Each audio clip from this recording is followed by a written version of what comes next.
Creo que la tendencia del independiente está en la creatividad, está en su libertad creativa, y la revolución viene ante todo tecnológica. Pues ese niño quiere jugar, entonces va a jugar ya sea con una caja de cartón y después simplemente intentar realmente llegar a tus audiencias directamente. Bueno, yo pienso que simplemente estamos en plena transición en esta década de ese paso analógico al paso digital, y la revolución viene ante todo tecnológica, es decir, dejamos realmente de grabar en 35, de grabar en vídeo analógico para pasar a un mundo digital. Entonces ahí realmente pues eso afecta prácticamente a todos los contenidos audiovisuales, que ya ni se llaman audiovisuales, se llaman contenidos digitales. Y a raíz de eso, pues esa revolución viene por un aspecto tecnológico y una tecnología disruptiva, donde a todos los profesionales que estamos involucrados en este sector, hace que la tecnología disruptiva nos obliga a estar al último grito tecnológico, donde cuando yo me afianzo con una tecnología y la domino dentro de mi estructura, me quedo caduca una vez que la estoy afianzando. Dos, la penetración y el cambio se irá haciendo conforme el ancho de banda vaya penetrando en los mercados. Hay era digital si hay ancho de banda, no hay era digital si no hay ancho de banda. Entonces el ancho de banda y la fibra óptica es de vital importancia para que podamos realmente ser mucho más participativos como consumidores frente a esos contenidos, y pueda yo interactuar, pueda jugar en streaming, pueda ver información en streaming, contenidos en streaming. Entonces eso yo creo que son las dos claves, porque finalmente todavía no se ha inventado nuevas narrativas. Seguimos todavía en la época de los griegos, en Sota, caballo, rey, y no hemos evolucionado, pero quizás posiblemente la era digital nos traiga unas nuevas formas de narrar historias.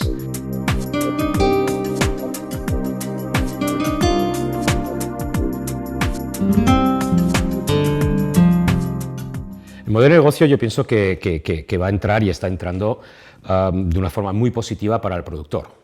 Es decir, para mí el productor es el elemento más perjudicado en la cadena de valor del mundo analógico donde venimos, y donde hay intermediarios, que le llamo yo los sisadores, que son los que están sisando tu modelo de negocio, tus ingresos, que es toda la intermediación. Entonces, por un lado, la intermediación va a ir disminuyendo en parte, donde el productor va a poder acceder directamente a sus consumidores, usuarios y tal, de una forma mucho más directa, y eliminando al menos esos intermediarios, aunque creo que seguirán habiéndolos, que se llamarán ahora agregadores o agregadores de contenidos, pero sí habrá posiblemente nuevos intermediarios, como las plataformas o las tiendas virtuales siguen siendo intermediarios, pero al menos tu modelo de negocio no es que del 100 me quede con el 15, al menos me quedaré con el 40 o el 50, o incluso en plataformas como puede ser Apple o Android, pues está en el 70-30.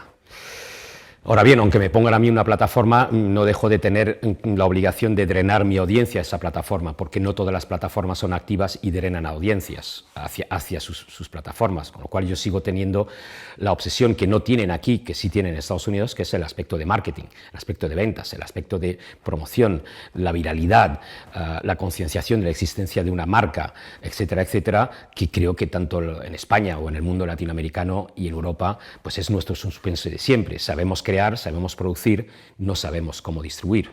Entonces es ahí donde pienso que estas nuevas tecnologías a las nuevas generaciones de productores le va a enseñar llegar de una forma mucho más directa a sus audiencias, y entra la revolución, que son audiencias no pasivas, pero proactivas y participativas, con lo cual se establece una relación de diálogo y de conversación entre el productor del contenido y su audiencia. El niño sigue siendo un niño, y todos los niños del mundo, lo bueno como audiencias es que son todos iguales, no están contaminados culturalmente hablando.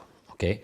Entonces ellos su primera obsesión que tienen cualquier niño es jugar, y cuanto más mejor. ¿Okay? Aparte de encerrarlos en unas aulas que para mí son caducas, viene de la época prusiana, donde el profesor lanza y el otro recibe si recibe. ¿Okay? Entonces, primera premisa es, pienso, cambiar los estamentos formativos que hay en el mundo, incorporando la inteligencia emocional, para detectar cuáles son las habilidades y las capacidades de esos niños. que todos tienen, y unos serán más musicales, otros serán más matemáticos, más lingüísticos, más espaciales, etc. Pero volviendo a la pregunta sobre ese niño, pues ese niño quiere jugar, entonces va a jugar ya sea con una caja de cartón o ya sea con una tablet, pero su juego está ahí. Entonces a nosotros como productores de contenidos digitales, de saber llegar a ellos y de darle unas herramientas que van a la tablet, que van al móvil, que finalmente es lo más cercano que tiene el niño a través de sus padres, sobre todo cuando son de baja edad y donde es muy adictivo. Pero también hay una relación juego-niño-tablet y control padre-niño sobre tablet que no sea demasiado adictivo.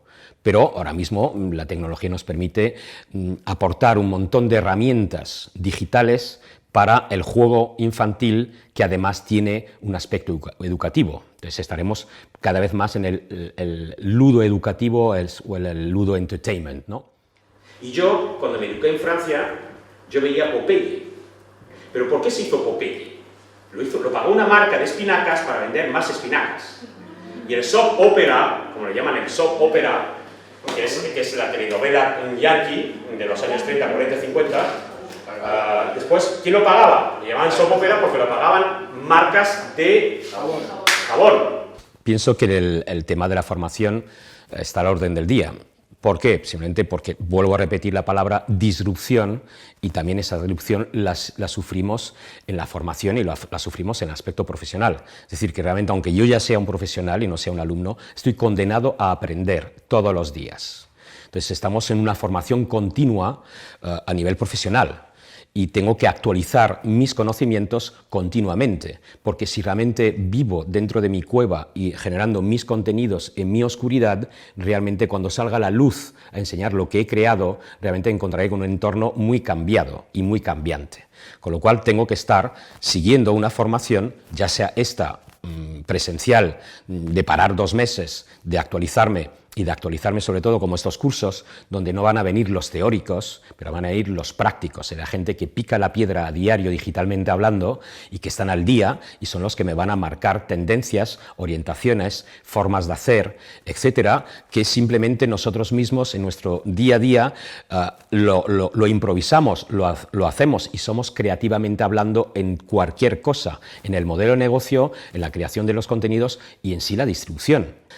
Pues yo daría un consejo al productor independiente, al que no está bajo el paraguas de una corporación, que no está bajo el paraguas de un maná de dinero y de unos presupuestos importantes. Primera cosa, creatividad. Creo que la tendencia del independiente está en la creatividad, está en su libertad creativa, cosa que las grandes corporaciones encorsetadas en sus comités de reuniones continuas no tienen realmente esa flexibilidad y esa velocidad de creación que sí tiene el independiente, y por eso también las grandes corporaciones no dejan de mirar continuamente a los independientes. Tienes realmente que, uno, ser muy creativo, dos, ser muy creativo legalmente, porque hoy en día todo lo que es la tendencia de los derechos y de la explotación de esos derechos, que es lo que nos ceden los autores, pues realmente hay muchísimos derechos que tengo que hacerme de ellos de antemano en la fase de desarrollo para poder después marcar un camino en la producción y en la explotación de esos derechos. Entonces, tener unos mínimos conocimientos legales y ser creativo en ese aspecto. Y después simplemente intentar realmente llegar a tus audiencias directamente y realmente quitarte los sisadores y realmente tener mejores modelos de negocio donde tu rentabilidad sea mayor y poder realmente tener ingresos atractivos y poder seguir generando contenidos y no quedar en la flor de un día y poder tener contenidos que se extiendan en el tiempo, que es realmente la tendencia de los contenidos transmedia, que vienen de Estados Unidos, pero lo que quieren es estrujar más la naranja y tener más ingresos durante mucho más tiempo. Entonces ahí está realmente pues, en esa nueva profesión que va a ser el productor transmedia y que va a tener que hacer de director de orquesta de una forma transversal y transdisciplinar en diferentes contenidos que se van a unir para hacer obras colectivas. Entonces, por ahí va un tanto la tendencia. Y segundo, pues aprender a ser cola de ratón durante un tiempo para pasar a cabeza y ser cola de león y quizás un día llegues a ser cabeza de león. Pero todo tiene una progresión y todo hemos sido nada para ser algo en algún momento dado de nuestra vida.